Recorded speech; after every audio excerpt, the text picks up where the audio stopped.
I feel very touched to receive this recognition as a World Tsunami Awareness Advocate and Disaster Risk Reduction Champion as an appreciation of my work since 2004.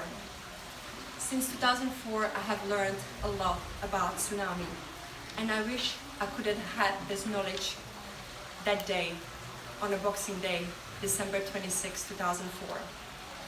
That day, I never heard the word tsunami. I didn't know what it was, what it meant, how to recognize early warning signs.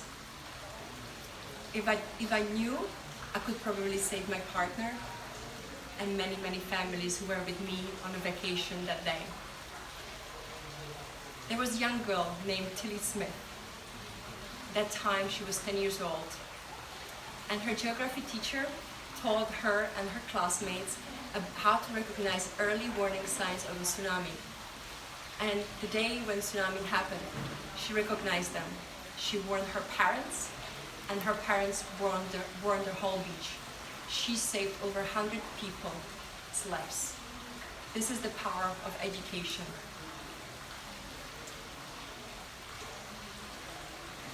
The 2004 Indian Ocean tsunami acted as a wake-up call for the world.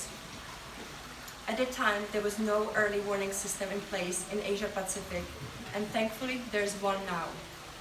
In 2004, fewer people knew about tsunami and tsunami risks.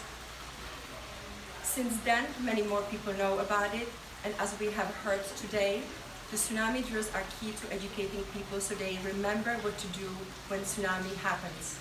It is life-saving practice that all kids and adults should know about.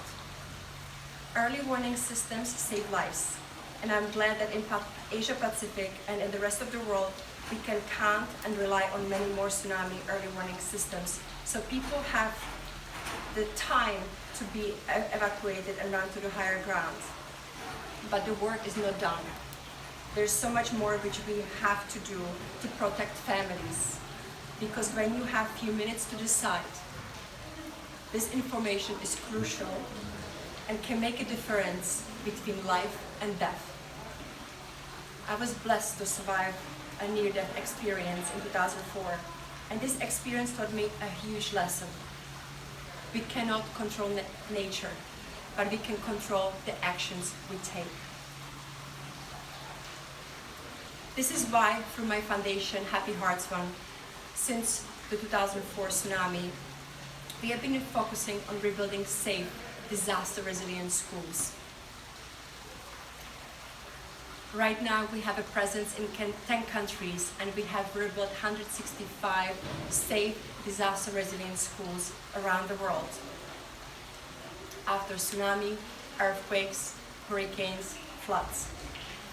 Seeing children going back to school after such a traumatic event is a great joy and source of happiness. But so many more children are still waiting to have a safe school. I will continue working with local communities and help them to rebuild with more resilience against natural disasters. We can all be risk reducers, and this is my way of implementing the Sendai framework adopted by Japan in 2015. This year, the International Day for Disaster Risk Reduction focused on the target B of the Sendai framework, which aims at reducing the number of affected people by disaster. And the work which we do at the Happy Hearts Fund will contribute to this target. I'm honored to have received this recognition and will, of course, continue our work to make our world, safer and more resilient for this and future generations. Thank you.